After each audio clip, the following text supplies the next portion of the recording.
So hello guys, welcome to our YouTube channel target with में स्वागत। साथियों आज का वीडियो आपके लिए बहुत इंपॉर्टेंट साथियों, बहुत ही खास है, क्योंकि साथियों आज बात करने वाले हम हिस्ट्री का very most important topic Sindhu घाटी सभ्यता, इंडियस वैली सिविलाइजेशन 2500 BC से साथियों 1750 BC तक इसका था साथियों, सिंधु घाटी सभ्यता। साथियों यहाँ से प्रश्न बनते हैं, 1 से 2 प्रश्न आप लोग के एकदम महत्वपूर्ण बनते हैं साथियों, एक कन्फर्म होता है यहाँ से साथियों, प्रश्न बनते हैं। ठीक है साथियों, तो आप लोग साथियों इसको आप लोग स्टार देख सकते हैं। ठीक है, आप लोग इसको स्टार दे सकते हैं। आप लोग सिंधु घाटी सभ्यता कितना मोस्ट इंपॉर्टेंट होता है साथियों, इसके बारे में चर्चा करने वाले साथियों, वेरी मोस्ट इंपॉर्टेंट प्रश्नों को हम लोग बहुत ही अच्छे तरीके से देखेंगे साथियों। बस हमारे साथ आप लोग बने रहिए। ठीक है मित्रों, हम लोग स्टार्ट करते हैं। देख सकते हैं आप लोग पहली बार 1826 में चार्ल्स मैसन ने खोजा था इसको। ठीक है, सिंधु घाटी सभ्यता को किसने खोजा था? तो पहली बार 1826 में चार्ल्स मैसन ने खोजा था सिंधु घाटी सभ्यता को। ठीक है मित्रों, समझिए अच्छे से। अब बात करते हैं अगला क्या है आप लोग का, 1856 में पहली बार कनिंघम ने सर्वेक्षण किया था।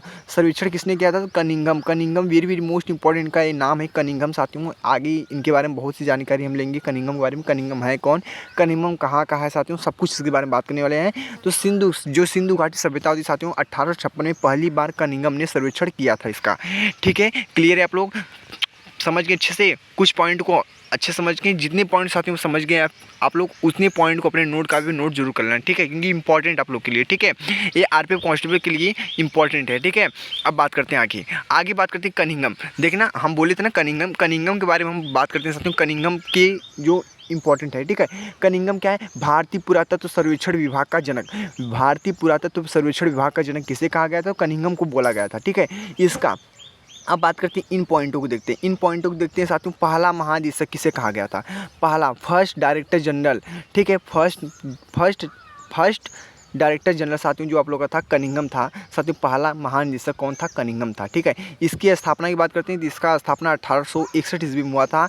इसका मुख्यालय कहाँ पे है? ठीक है, इसका मुख्यालय साथियों नई दिल्ली में इसका मुख्यालय है। ठीक है, न्यू दिल्ली। ठीक है, समझ गए आप लोग अच्छे से। अब कनिंघम के बारे में संपूर्ण जानकारी ले लिए हैं। अब चलते हैं आगे कुछ पॉइंटों को हम लोग देखते हैं। ठीक है, जो आप लोग जॉन मार्शल के बारे में पढ़ते हैं। जॉन मार्शल क्या है साथियों? ये महानिदेशक था, आप लोग का पता, आप लोग का डायरेक्टर जनरल जिसे बोलते हैं। ठीक है, डायरेक्टर जनरल। ठीक है साथियों, जो विद्यार्थी हमारे हिंदी और इंग्लिश मीडियम में के हैं उनके लिए भी वीडियो बहुत ही अच्छे तरीके से समझ में आएगा। ठीक है, जॉन मार्शल जो महानिदेशक बोलते हैं, इसको महानिदेशक बोलते हैं। ठीक है, महानिदेशक। ठीक है, महानिदेशक थे आप लोग के, समझ गए आप लोग महानिदेशक कौन था? तो जॉन मार्शल थे।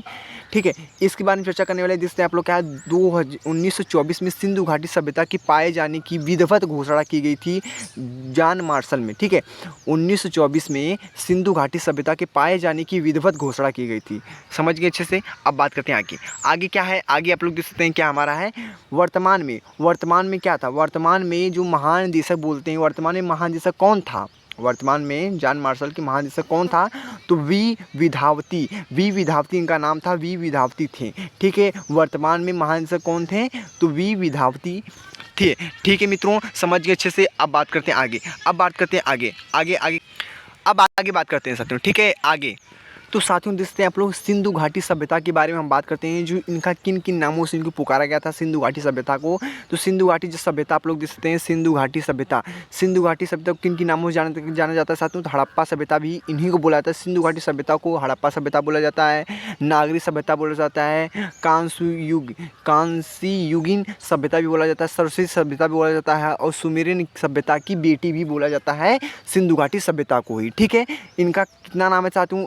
देख सकते हैं कि 2 इधर हो गया, 2 इधर हो गया। ठीक है, 4 हो गए, 6 नाम इनके बोले जाते हैं। ठीक है, 6 नाम आप लोग को समझ गए। ठीक है, इन्हीं का नाम, एक ही नाम इनका सब नाम है। ठीक है, जहाँ पे इनको जाना जाता था उस नाम से इनको पता था। ठीक है, अब बात करते हैं आगे हमारा क्या काल के बारे में बात करते हैं। पीरियड, जो पीरियड होता है क्या साथियों? पीरियड क्या होता है हम? ठीक है, काल क्या होता है? काल के बारे में 2500 BC से 1750 BC तक काल निर्धारण की पद्धति इसमें हुआ था। ठीक है, जो कार्बन की देखते हैं, कार्बन क्या होता है? कार्बन का 14 होता है, इनका फिक्स होता है, कार्बन का 14 ही होता है। ठीक है, अब बात करते हैं आगे क्या हमारा सिंधु घाटी सभ्यता का सबसे प्राचीन नगर कौन था साथियों? भिराडड़ा आप लोग का सिंधु घाटी सभ्यता का सबसे प्राचीन नगर था भिराडड़ा साथियों। ये कहाँ पे है? तो हरियाणा में है साथियों, हरियाणा में है। ठीक है, हरियाणा में है।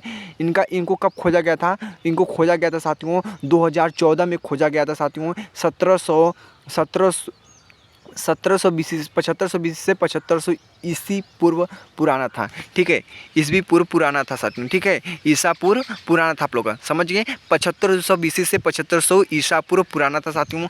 अब बात करते हैं इसके आकार की। आकार इसका कैसा था? त्रिभुजाकार, ट्राइंगुलर। ठीक है, ट्राइंगुलर। ठीक है, अब बात करते हैं त्रिभुजाकार इसका आकार था। अब इसकी लिपि की बात करते हैं। स्क्रिप्ट क्या होता है साथियों? जो इसका स्क्रिप्ट था कैसा था? तो भाव चित्रात्मक था। ठीक है, भाव चित्रात्मक मतलब इसका समझते हैं जिसे पढ़ा नहीं जा सके, जैसे कि इस कोष्टक में बना दिए जेड, मतलब कि जैसे कोई अंक बना दिया। ठीक है, जैसे ए हमने बना दिया। ठीक है, ये क्या है? इसको हम पढ़ा नहीं जा सकते। ठीक है, तो इस प्रकार से इसका भाव चित्रात्मक इनका लिपि था। ठीक है, अब बात करते हैं आगे। अब बात करते हैं दाईं से बाईं ओर लिखी जाती थी, दाईं से बाईं ओर लिखी जाती थी इनकी। ठीक है, अब बात करते हैं समाज, सोसाइटी क्या थी इनकी? तो मात्र सत्तात्मक इनकी सोसाइटी साथियों। इस सभ्यता हड़प्पा नामक स्थल, अब इसको बात करते हैं। इस सभ्यता हड़प्पा नामक स्थल सबसे पहले 1921 में दयाराम साहनी द्वारा खोजा गया था। जो हड़प्पा सभ्यता था किसके द्वारा खोजा गया था? तो दयाराम साहनी द्वारा खोजा गया था। किस सन में? 1921 सन में खोजा गया था। इसीलिए इसे सभ्यता को हड़प्पा सभ्यता भी बोला जाता है। तो बात करते हैं हड़प्पा सभ्यता किसे बोला जाता है? कि इस सभ्यता हड़प्पा नामक स्थल सबसे पहले 1921 में दयाराम साहनी द्वारा खोजा गया था, इसीलिए इस सभ्यता को हड़प्पा सभ्यता भी बोला जाता है। ठीक है, क्लियर है? आप लोग समझ गए सही बच्चे अच्छे से। अब बात करते हैं आगे। हड़प्पा सभ्यता का सबसे बड़ा स्थल कहाँ पे है साथियों? तो मोहनजोदड़ो सबसे बड़ा स्थल है इनका। हड़प्पा सभ्यता का सबसे बड़ा स्थल कौन सा है? तो मोहनजोदड़ो। देख सकते हैं यहाँ पे लिखा है मोहनजोदड़ो। ठीक है, मोहनजोदड़ो इनका सबसे बड़ा जो आप लोग का स्थल था। ठीक है, अब बात करते हैं भारत में सबसे बड़ा स्थल कौन सा है? तो राखीगढ़ी सबसे बड़ा स्थल है। हड़प्पा सभ्यता का सबसे बड़ा स्थल कौन सा है? तो मोहनजोदड़ो है। और भारत में सबसे बड़ा स्थल कौन सा है? तो राखीगढ़ी आप लोग का। ठीक है, कंप्लीट है। इसके बाद में इसमें और भी जो ऐड किया गया था, पूजा, वर्शिप जिसे बोलते हैं, पूजा करना। ठीक है, इसमें किसकी पूजा की गई थी साथियों? देख सकते हैं जो पूजा करने वाला बात ये कि पूजा जो किया जाता था इसमें, जो सिंधु घाटी सभ्यता में किन लोगों का पूजा किया गया था, उन लोगों के बारे में जानकारी लेते हैं हम लोग। ठीक है, कौन कौन लोग थे? मातृ देवी थे, धरती की उर्वरता की देवी मानकर पूजा किया जाता था। ठीक है, पशु की पूजा किया जाता था, पक्षी की पूजा किया जाता था, वृक्ष का, सांप यानी सर्प का पूजा किया जाता था, जल का किया जाता था, और क्या था? स्वास्तिक का पूजा किया गया था, स्वास्थ्य का। ठीक है, और आदि हैं जो आप लोग को पता होना चाहिए। ठीक है, बस इतना जो महत्वपूर्ण थे इन लोग का पूजा किया जाता था सिंधु घाटी सभ्यता में। ठीक है, समझिए अच्छे से। अब बात करते हैं आगे कुछ जो महत्वपूर्ण है साथियों, बस इतना ही आप लोग के लिए बहुत है।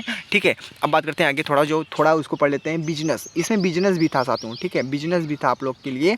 व्यवसाय जिसे बोलते हैं, आयात निर्यात का इसमें इम्पोर्ट इम्पार्ट आप लोग का था, आयात निर्यात। ठीक है, आयात निर्यात का इसमें था। ठीक है, व्यवसाय भी, इसमें बिजनेस भी किया जाता था। सिंधु घाटी सभ्यता में क्या था? बिजनेस भी किया गया था साथियों। इसके बाद बंदरगाह की बात करते हैं। पार्ट जो बंदरगाह, इसमें कितनी बंदरगाह थे साथियों? तो 2 बंदरगाह थे। एक का नाम था लोथल, एक का नाम था सुरकोदता। ये कहाँ पे था साथियों? तो ये गुजरात में था। कहाँ पे था? गुजरात में था। बंदरगाह की बात करते हैं, पूछ दिया सिंधु घाटी सभ्यता में कितने बंदरगाह थे? तो बोल सकते हैं आप लोग 2 बंदरगाह थे। एक का नाम था लोथल, एक का नाम था सुरकोदता। ये दोनों, ये जो आप लोग का था ये गुजरात में था। ठीक है, अब बात करते हैं कुछ आगे बात करते हैं जो आप लोग का जो इम्पोर्टेंट है उसको भी देखते हैं हम। सिंधु घाटी सभ्यता को 2 टीलों में विभाजन किया गया था। पूर्व पश्चिम में, राजा सरदार में और सामान्य लोग में, ईस्ट वेस्ट। ठीक है, ईस्ट वेस्ट। ठीक है, अब बात करते हैं स्थल। इनकी स्थल क्या था? स्थल की बात करते हैं। स्थल इनका जो ईस्ट वेस्ट था, पूर्व पश्चिम था स्थल इनका। ठीक है, समझ के। अब बात करते हैं जो लास्ट पॉइंट आप लोग का, जो सबसे लास्ट पॉइंट साथ में उसको बात करते हैं। धौलावीरा हमारा क्या साथ में? गुजरात में था। गुजरात में था धौलावीरा आप लोग का। इसके बारे में देख सकते हैं कि इस सभ्यता एकमात्र स्थल जो 3 टीलों में विभाजित था। 3 टीलों में विभाजित था साथियों। कौन कौन से? East west middle. ठीक है, विभाजित 3 टीलों में विभाजित था, ईस्ट वेस्ट और मिडल। ठीक है, अब क्या है अगला जो आप लोग देखते हैं कि एकमात्र स्थल जिसे यूनेस्को की वर्ल्ड हेरिटेज सिटी में शामिल था, तो 2021 में शामिल था। किसमें 2021 में। ठीक है मित्रों, बस इस वीडियो में साथियों आपके लिए बस इतना ही था। इससे बाहर प्रश्न आप लोग के नहीं जाएंगे। सिंधु घाटी सभ्यता से प्रश्न बनते हैं साथियों, जो भी प्रश्न बनता है 1-2 प्रश्न बनते हैं साथियों, तो वो इससे बाहर नहीं जाएगा। बस इतना आप लोग पढ़ लेंगे तो आप लोग का क्लियर हो जाएगा सिंधु घाटी सभ्यता साथियों। तो कैसा लगा वीडियो कमेंट बॉक्स जरूर बताना मित्रों। अभी तो चैनल पर नए थे, चैनल को सब्सक्राइब एंड लाइक जरूर करना। ठीक मित्रों, मिलते हैं नेक्स्ट वीडियो में। जय हिंद, जय भारत, वंदे मातरम, जय श्री राम।